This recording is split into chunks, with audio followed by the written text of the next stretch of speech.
Olá, meu amigo, minha amiga, eu sou João Paulo Hack Miranda. Estamos juntos novamente nesta quinta-feira, são 17 horas aqui na capital de São Paulo. Este é o programa Alquimia das Ideias. Estamos juntos mais uma vez, diretamente dos estúdios aqui da Rádio Vibe Mundial 95.7 FM, diretamente de São Paulo, Brasil, para o mundo.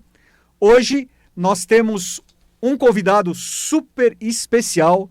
Nós vamos trazer um tema atual, profundo, interessante, que fala sobre o nosso momento, o nosso contexto mundial atual e também as perspectivas para o futuro do Brasil e do mundo. O meu convidado é o professor Walter Teixeira de Andrade. O professor Walter é teósofo, é membro da Sociedade Brasileira de Eubiose, é instrutor na Sociedade Brasileira de Eubiose já há quantos anos, professor Walter? 28 anos. 28 anos de instrução.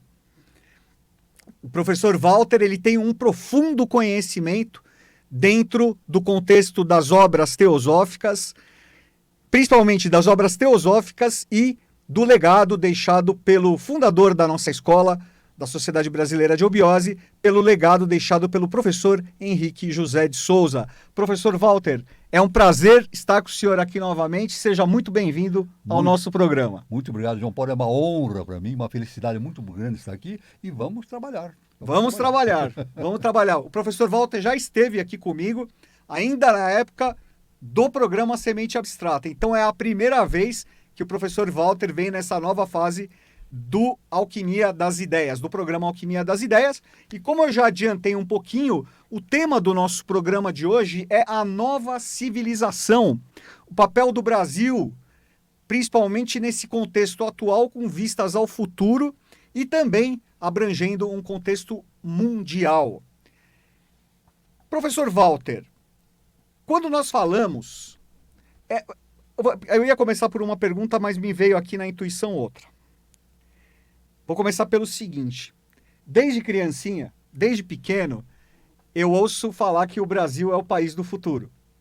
Existe, inclusive, um livro de um escritor austríaco, judeu austríaco, Stefan Zweig, que, inclusive, fugiu do nazismo. Ele veio morar em Petrópolis e faleceu aqui no Brasil, faleceu em Petrópolis. E ele escreveu um livro chamado Brasil, o País do Futuro. E o tema do nosso programa de hoje é nova civilização. Existe alguma relação, quando nós falamos em nova civilização, nesses novos tempos de aquário, e o papel do Brasil como o eterno país do futuro? Existe. Devemos dizer que esta função do Brasil não é estabelecida agora, nesse século, ou século passado. Isso vem do início dos tempos, né? A lei, existe a lei de Deus, a lei cósmica, justa e perfeita, né? Que nem diz o nosso mestre, o professor Henrique de Souza, nada acontece por acaso. Por acaso. Nada acontece por tudo está sendo dentro da lei, justa e perfeita, né? Então, é essa a missão do Brasil, já há muitos anos. Aliás, devemos dizer que o processo evolutivo da humanidade está focado no Ocidente, atualmente, né? A gente pode falar, mas o Ocidente e o Oriente. Não quer dizer que o Ocidente seja melhor do que o Oriente, não. O Ocidente é o ciclo, é a função do Ocidente capitanear esse processo para a nova civilização. É claro que o Ocidente não é melhor que o Oriente, fica tudo junto, trabalhando por um mesmo sentido, né? Mas isso vem de eras e mais eras, esse processo no que o Brasil está incluído, né?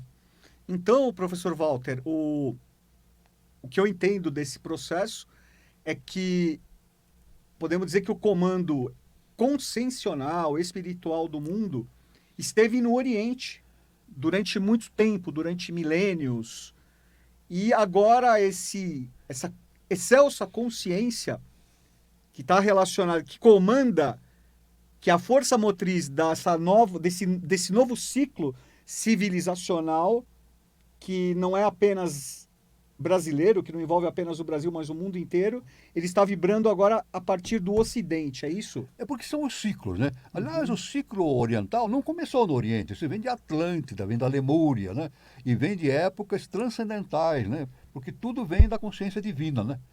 Nós não inventamos nada, João Paulo, né? A gente sabe, a gente não faz nada.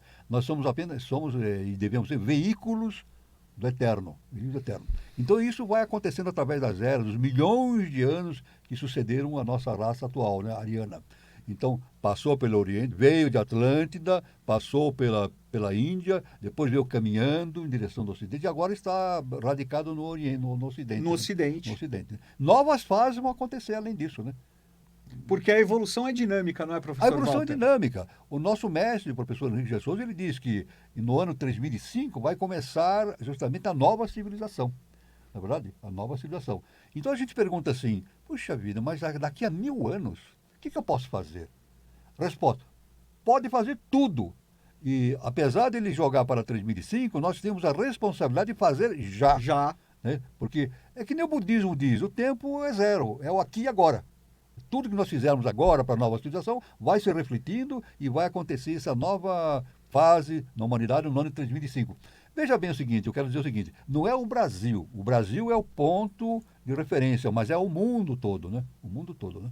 Sim, é por isso que o Brasil é chamado ainda do país do futuro. Exatamente. Isso Exatamente. Existe algo mais fundo que traz essa alcunha do Brasil como eterno país do futuro? Isso tudo foi sendo formado através dos séculos, né? A gente vê os Cavaleiros Templários, né? Trouxeram todo aquele conhecimento, né? Na época das Cruzadas, né? E depois vieram trazendo. Isso veio se dar em Portugal, né? Portugal recebeu todo aquele conhecimento justamente para dar a base para a expansão por outros continentes e justamente produzir as grandes navegações, né? Vindo para o Brasil. E para as Américas. E né? para as Américas, Espanha e Portugal. Espanha e Portugal. Se bem que aqui na América já existia um processo evolutivo, né? De consciências, de civilizações provindas de Atlântida, né? Então, o que nós temos aqui no Brasil é uma fusão de tudo. Nós temos esse processo, uma fusão de todo esse processo evolutivo, dando justamente um ponto de referência para o surgimento da nova civilização. Então, as grandes navegações, elas tiveram um papel fundamental, isso aconteceram há mais de 500 anos, para começar a formar novas civilizações aqui nas Américas. Exatamente, veja bem. Que iriam florescer séculos depois. Isso aí não é um programa humano, é um programa divino, né? A divindade programou todo esse processo e foi escolhendo seus emissários, seus agentes, né? Para justamente provocar isso que aconteceu nos tempos dos grandes descobrimentos, a expansão, né, daquela consciência europeia por todo o mundo, né, e justamente o descobrimento do Brasil, e etc, etc. Né, Quer dizer, e isso aconteceu, esse processo, por exemplo, o senhor falou nos Templários, depois falou dos descobrimentos. Me parece que nesse período, nós chamamos de Era de Peixes, o ciclo evolutivo do planeta Terra estava muito focado na Europa, né? Nesse período da Era de Peixes. Tanto que foi de lá que vieram os espanhóis, os portugueses, depois os ingleses, os franceses também colonizaram a América do Norte. Então existia esse movimento ligado à Europa que já está no passado. Nós podemos tirar essa conclusão? Exatamente, veja bem. Aí a gente pode ver uma coisa muito importante. A vinda de Jesus, o Cristo, né? A gente tem ideia da religião que ele veio fundar uma religião. Não é verdade. Ele não veio fundar uma religião. Ele veio fundar uma nova civilização. Não é verdade? E ele deu início a isso. Ele deu essa arrancada, realmente aconteceu. Inclusive a quinta subraça, né? A ariana, fazendo esse processo de viagens, tudo, né? E isso tudo tem uma raiz em Jesus Cristo, né? Tanto que os cavaleiros templários, eles foram perseguidos, no ano 1300 e tanto, em toda a Europa, menos em Portugal. É isso? Eles foram acolhidos. Foram acolhidos, porque eles ajudaram o rei de Portugal a expulsar os mouros. E Portugal ficou com aquela dívida, o rei de Portugal. Então, o rei de Portugal falou com o Papa e todos os bens dos cavaleiros templários passou para a corte portuguesa, né? Mas todos os tesouros templários. Todos os tesouros templários, né? E tanto que o Brasil é a pátria, é o berço da nova civilização e patrimônio da Ordem do Cristo. Porque os cavaleiros templários, Dom Dinis, né, 1200 e tanto... 1200 e tanto, Dom Dinis, né, ele transformou a Ordem dos Templários na Ordem de Cristo. E foi a ordem de Cristo, e tem também a bandeira, né? O símbolo de Cristo que está A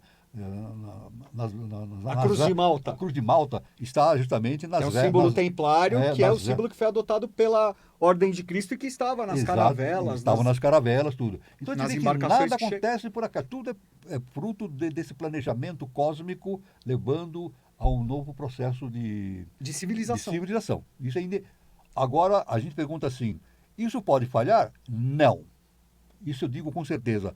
Esta nova civilização é inevitável.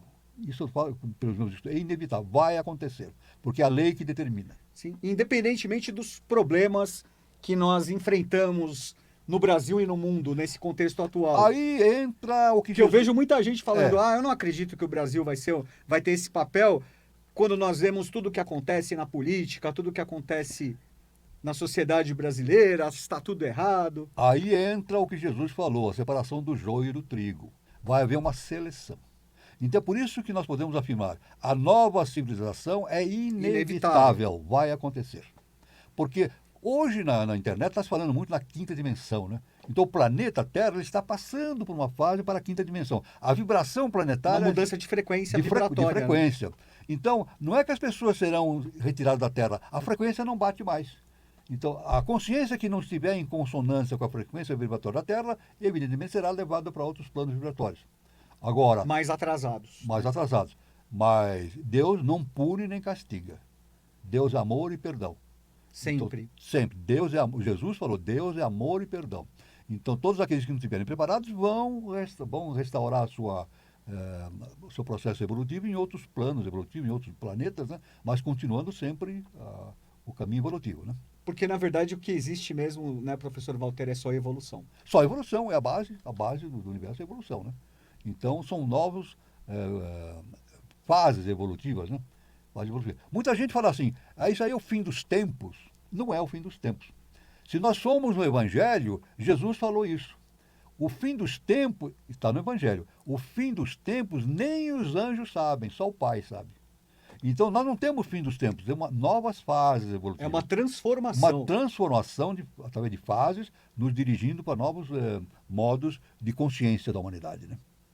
E todo esse processo vai ser capitaneado, já está sendo capitaneado pelo Brasil. Pelo Brasil. Como foco de consciência. O Brasil, o professor Henrique de Souza, não me canso de falar isso, ele falou o seguinte, olha, Brasília será o palco das grandes decisões internacionais. É incrível a gente pensar isso, né? Brasília será o palco das grandes decisões internacionais. É como se dissesse assim, Brasília vai ser a capital do mundo, indiscutivelmente, né? Então, isso é fantástico a gente ver isso, né? Inclusive, professora, a Fundação de Brasília... Mas o Chico Xavier falava disso também, né? Falava também, Brasil, pátria do Evangelho, ele falava sobre isso. Bezerra de Menezes. Bezerra de Menezes também, então, isso aí não é um fato isolado, né? Sim, mas a Fundação de Brasília, portanto, professor Walter, considerando que Brasília é uma cidade nova, foi fundada em 1960, ela está inserida nesse contexto? Está. A fundação de Brasília não foi por acaso. Não foi por acaso. Não, ela foi planejada, né? Muitos dizem que Juscelino era a reencarnação de um faraó. Eu já ouvi falar não, disso. O professor disse que não. O professor Henrique de Souza disse que não. Ele foi um arquiteto do faraó, que erigiu a capital do Egito. Do Egito, na época do faraó, né? Do Akhenaton. Ele era justamente arquiteto. E a gente pode ver que Brasília, ele tem um jeito da ciência iniciática, né? Sim. Tem uma ave, né? Sim. Ibis, né? Tem a forma de uma ave. Uma ave. Então tem tudo, está relacionado justamente com os conhecimentos iniciáticos, né? Então o nosso ex-presidente, Juscelino Kubitschek, era um ser de consciência. Era um ser de consciência e, segundo o conhecimento, na verdade eram dois Juscelinos, né? Um que agia na face da Terra e um ser de consciência dos mundos internos. Isso o nosso mestre falou.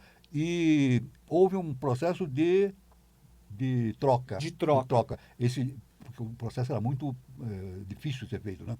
Mas aquele Juscelino que fez Brasília, ele era justamente foi arquiteto, numa vida anterior, do faraó Akhenaton. E tá relacionado aí aos mistérios de Duat Agar. Não, Akhenaton não, do tio dele, do Amenófis. Amenófis IV. Tá, Amenófis IV com Naton. Então veja a importância do Juscelino Kubitschek, né?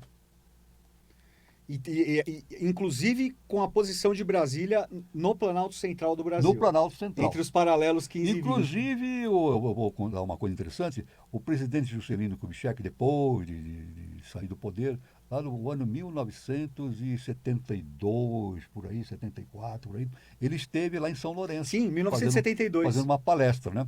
Então ele contou que no processo de propaganda dele para a eleição, ele estava numa cidade de Goiás, né? Então ele contou isso. Publicamente ele falou assim, eu juro defender a Constituição. É isso, para todos. Aí um cidadão levantou o braço e disse assim, doutor Juscelino, se o senhor jura defender a Constituição, então o senhor vai transferir a capital? Porque estava no texto constitucional, né? Desde o tempo de José Bonifácio de Andrade Silva, origem José Bonifácio de Andrade Silva. Aliás, quem deu o nome de Brasília foi José Bonifácio, sabia? Ah, não sabia. Ah, foi ele que deu o nome de Brasília. Ninguém sabe disso. Ele deu o nome de Brasília para a cidade. Então, isso aí estava tudo, a lei determinou tudo, né? Então, o Juscelino ele veio com essa função específica de gerir o Brasil e fazer essa... Interessante. E cumprir a lei no sentido cósmico, no sentido divino, e cumprir a lei também humana, aliás, cumprindo o que estava previsto na Constituição. Essa ideia de Brasília... Lindo isso. Essa ideia de Brasília veio desde o ano 1700 e tanto, né? Tinha um ministro, né, do rei de Portugal, agora me esqueci o nome dele, né? Marquês de Pombal? Marquês de Pombal. Marquês de Pombal. O Marquês de Pombal sugeriu ao rei de Portugal transferir a capital do Rio de Janeiro para o interior. Porque a capital, as cidades litorâneas eram muito assediadas por vulneráveis, piratas, né? Uhum. Piratas, e tanto que a Holanda entrou lá, né? No Nordeste. Sim. Né? Então ele sugeriu a transferência, mas não foi possível. Então chegou nas mãos de José Bonifácio e foi transformado o Congresso Nacional aprovou essa ideia nessa época, né? Mas só que não foi para frente, somente no tempo de Juscelino que se concretizou, né? Então nós podemos, professor Walter, nós podemos prognosticar um futuro melhor para o nosso país, para o mundo, mas focando aqui para o nosso país. Não, isso é inevitável. O planeta Terra, a frequência dele passa para uma quinta dimensão, novas raças vão surgir no planeta, né? A tendência do planeta é justamente essa progressão para níveis vibratórios superiores, né? Mas ninguém vai se perder, veja bem, ninguém se perde. Todos estão imbuídos, estão nesse processo, haverá transferências, a lei vai ajustando cada um no seu ambiente adequado para que ninguém se perca, né? Para que ninguém se perca. E essa também, professor Walter, essa é uma das razões porque o Brasil recebeu tantos seres humanos do mundo inteiro, recebeu o que já tinha dos autóctones do Brasil, que eram os indígenas, que são remanescentes atlantes, mas depois vieram os europeus, vieram os africanos, vieram os japoneses, os chineses. Exatamente. Isso faz parte desse processo da missão do Brasil. Faz parte desse processo. E tudo está sendo dirigido para trazer para o Brasil, porque o Brasil é realmente a pátria do novo. E haver essa miscigenação grande. Haver essa miscigenação. E, historicamente, o Brasil não foi descoberto em 1500. Veja bem, Portugal já viajava para o Brasil no ano 1440, né? 150 anos de Cabral chegar aqui. Só que os portugueses não revelaram isso, porque senão haveria intromissão de outras nações. Então, quando Cabral descobriu o Brasil, Cabral não descobriu o Brasil, ele veio tomar posse. Veio tomar posse, a Ordem de Cristo. A Ordem de Cristo veio tomar posse do Brasil. Por quê? Porque antes não existia o Tratado de Tordesilhas, né? Quando existiu o Tratado de Tordesilhas, então deu força para que Portugal viesse tomar posse. Aliás, olha só que interessante, o Tratado de Tordesilhas, o primeiro, era 100 léguas a oeste de Cabo Verde. Depois Portugal não aceitou. Aí transformaram para 360 léguas além de Cabo Verde. Por quê? Porque o primeiro Tratado de Tordesilhas, a linha passava no meio do Oceano Atlântico. Portugal ia ficar sem nada. Então o rei de Portugal não aceitou. Aí foi ampliado, foi distanciado, aí passou pelo Brasil dando um grande... eu sempre me... é por acaso, isso não é por acaso. E é uma coisa que sempre me intrigou desde que eu estava nos tempos de escola. Quando eu comecei a estudar história, devia estar hoje eu nem sei como é que chama, quarto ano, quinto ano, mas eu estava por aí, na quarta, quinta série, e eu vi que o Tratado de Tordesilhas foi feito em 1494, eu falei, mas eles fizeram um tratado antes e o Brasil foi descoberto depois, então eles já sabiam de alguma coisa. Já sabia, claro. E a professora ficava, não sei dizer. Inclusive tem conhecimento, mas é interessante. Que diz que Cristóvão Colombo, ele não era genovês. Ele era português. Ele era português. Ele tinha família em Portugal. Sim. Ele tinha mulher, filhos em Portugal, né? E falava português. É isso. Então, Segundo consta que o nome dele verdadeiro era Salvador Gonçalves Arco. Nome verdadeiro de Colombo. E ele viajava em naus portuguesas. E na época era proibido o estrangeiro viajar em naus portugueses, não era permitido. Eu também já ouvi isso, professor. Então ele era português. Ele se casou. Outra coisa, todos os nomes que ele dava para as regiões que ele descobria era nome de Portugal. Que nem Cuba. Ele descobriu Cuba, né? E Cuba é uma cidade Uma cidade portuguesa. Então ele não... Não, eu já vi isso também, que seria impossível ele ser um plebeu italiano, porque ele se casou, inclusive ele se casou com uma nobre portuguesa. Ele tinha filhos em Portugal. Naquela época não poderia existir um casamento morganático. Existe uma outra ideia também que eu acho muito interessante. Ele deixou como um enigma mesmo, né? De propósito. Ele se ofereceu à Espanha para fazer as viagens ultramarinas da Espanha, né? Tanto que a rainha da Espanha não tinha dinheiro para isso, ela vendeu as joias dela para fazer, né? Então dizem que, na verdade, isso que o Colombo fez foi afastar os espanhóis do sul, né? Porque, então, o que o Colombo fez? Levou os espanhóis para o norte. Para o norte. Para o mar, né? A partir do Caribe e América do Caribe Norte. para lá. Para deixar Portugal para baixo e Espanha para cima, né? Então, isso não é por acaso, não é por acaso. Então, dizem que esse trabalho de Colombo com a Espanha foi para desviar os espanhóis do Brasil. Do Brasil. Deixar os portugueses. Porque a missão do Brasil era portuguesa. Não é por acaso. Ele teve essa missão cósmica de fazer isso, né? Sim. E tanto que o interessante, o incrível, né? Que o Tratado de Tordesilhas dividiu o mundo entre Portugal e Espanha. Né? Oeste, Espanha. Leste, Portugal. Inclusive, na época, tem um detalhe, o rei da Holanda mandou uma carta para o Papa, né, perguntando para o Papa em que ponto da Bíblia estava escrito que o mundo devia ser dividido em Portugal e Espanha. Deixou o resto ele de não fora. gostou, né? Que os holandeses eram navegadores também. Sim, ele deixou essa pergunta para o Papa. É claro que o Papa não respondeu. Excelente, professor Walter. Papo excelente. Tanto que o papo tá bom que eu convido o senhor para estar de novo aqui conosco no programa da semana que vem. Perfeito. Esse é um assunto extraordinário. É um assunto extraordinário. Como eu falei, é interessante, envolve história, envolve a missão e o papel do Brasil, a missão do Brasil para o futuro. Finalizando isso aí, é uma conversa que não está nos livros de história. Sim. Né? O nosso mestre, o professor Henrique Jesus, diz assim, a história que nós temos hoje está errada. Ela vai ter que ser reescrita. É lindo isso. Professor, muito obrigado. Muito obrigado também. Então, a semana que vem estaremos de volta novamente aqui com o professor Walter Teixeira de Exatamente. Andrade. Muito obrigado, meus queridos e minhas queridas amigas. Estaremos de volta na semana que vem, no próximo programa Alquimia das Ideias.